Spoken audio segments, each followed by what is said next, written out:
Alright, also look, welcome back to the channel, and in today's video, I'm going to be giving my utmost sincerest apology to the undisputed middleweight champion of the world, Dricus Du Plesis, and kinda going over if we're real life witnessing the live come up of a future middleweight GOAT. And if you're new to the channel, don't forget to like, comment, subscribe, and share so you can help me reach 1,000 subscribers by the end of the summer. I'll deeply appreciate you. And make sure you join the official UFC Discord, link in the description. Alright, so look, after rewatching UFC 305, I've kinda got to admit that I was completely wrong about our undisputed middleweight champion of the world, Dricus Du Plesis. And as a community, we need to recognize just how impressive his achievements have been and give him all the credits he's due.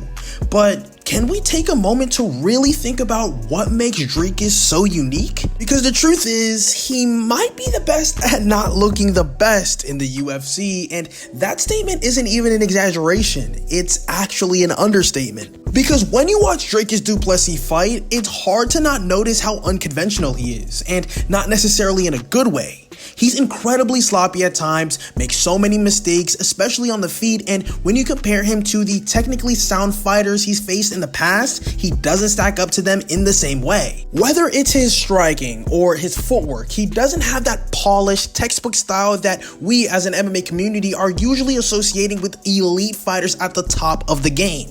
But here's the kicker. It all doesn't even matter, because somehow, some way, Dricus Du Plesis always finds a way to win, and that's what makes him so dangerous. His success really challenges the way we think about fighting at the highest level in the UFC. We're used to seeing guys who are incredibly technically proficient or who have mastered the details of their striking, their grappling, or their wrestling. Fighters such as Israel Adesanya or Robert Whittaker and others who are seen as true specialists in their respective areas. But what Dricus Du Plesis shows us is that being technically sophisticated doesn't mean much in the world of MMA, because there are so many other factors that play a role, whether it's heart, fight IQ, physicality, or just sheer willpower. Dricus Du Plesis has tapped into something that makes him almost unbeatable, and that's even when he doesn't even look like the better fighter. Take his recent fights, for example. Against somebody like Bobby Knuckles, who is regarded as one of the most technically skilled fighters in the middleweight division, Dricus Du Plesis was not supposed to win that fight. He wasn't the cleaner, sharper fighter, but he overwhelmed Whittaker in a way that we did not expect.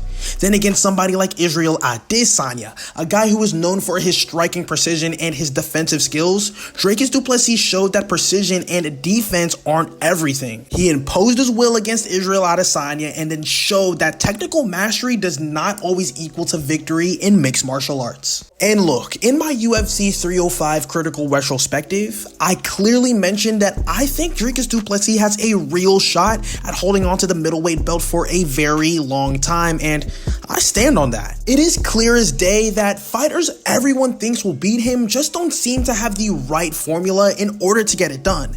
And now it's confirmed that Sean Strickland is next in line for Dricus Du Plesis, and I honestly believe that he's going to beat Strickland even more convincingly than he did in their first bout. And look, Strickland's tough, don't get me wrong, but we've already seen Dricus handle him once, and I think this time around it'll be a bit more decisive. And then there's Israel Adesanya, someone who Dricus Du Plesis already took out, and in a rematch, I think the same result is highly likely. Israel Adesanya's technical prowess just doesn't seem to faze Dricus Du Plesis whatsoever, and he's proven that he can negate it with everything he's got. And then there's Bobby Knuckles, who Dricus has already dismantled, and it's already been shown that he's got no answers for him either.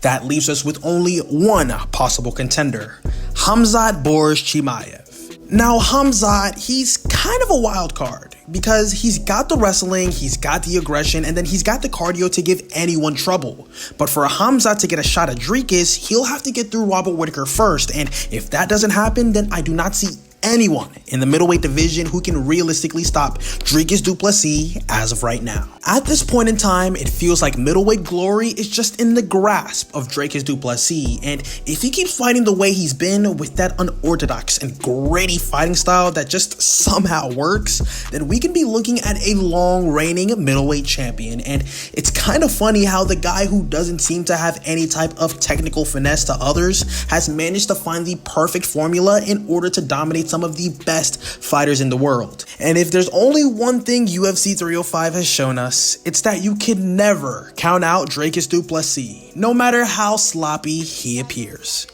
But that's all I've got to say for this video. Let me know in the comment section below what you guys think of Dricus Du Plesis and his sloppy and non-technical fighting style, and do you think he's going to be a long reigning middleweight champion? Let me know in the comment section below. But that about wraps up the video. Hope you guys enjoyed. Don't forget to like, comment, subscribe, and share. Thank you so much for watching, and I'll see you in the next one. Ciao.